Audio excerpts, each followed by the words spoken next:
Yo mga idol, kumusta? Manrik mga sports, TV nga pala ating pag-usapan, breaking PBE news, bagong import ng TNT spotted sa practice at Barangay Ginebra, Greek Slaughter is back to Ginebra.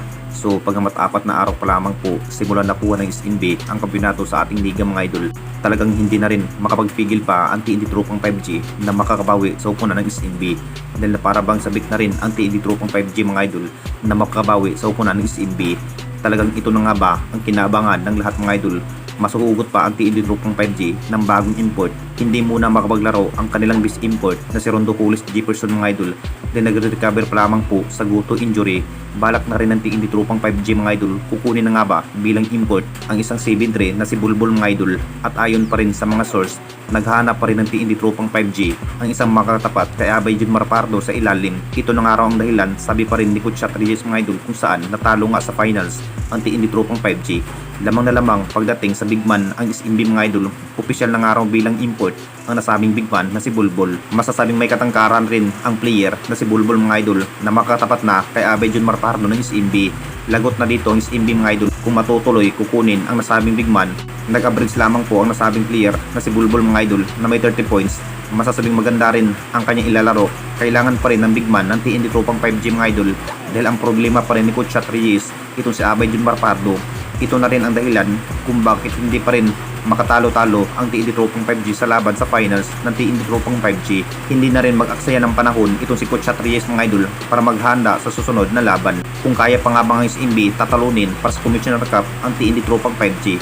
Kung titignan natin lahat mga idol, nagiging match na nga ba ang naging laban dahil bagong import bilang big man itong si Bulbul mga idol ng TNT tropang 5G para matalo lamang ang isang nagkakampiyon lang ng SNB.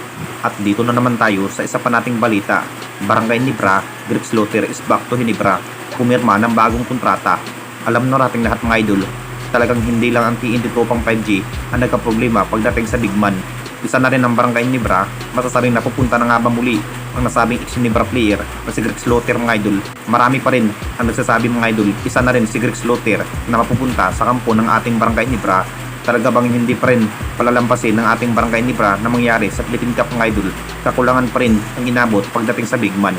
Kung bakit nag-a-adjust pa lamang po si Japet Aguilar, kung walang Japet Aguilar, si Isaac Go at Raymond Aguilar pa rin ang tinuturing bilang big man, pero hindi pa rin enough para matalo lamang ang malalakas na big man na si Abay Jun Marpardo. Makakabalik na nga ba ito si Greek Slaughter mga idol bilang big man bukod pa kay Japet Aguilar?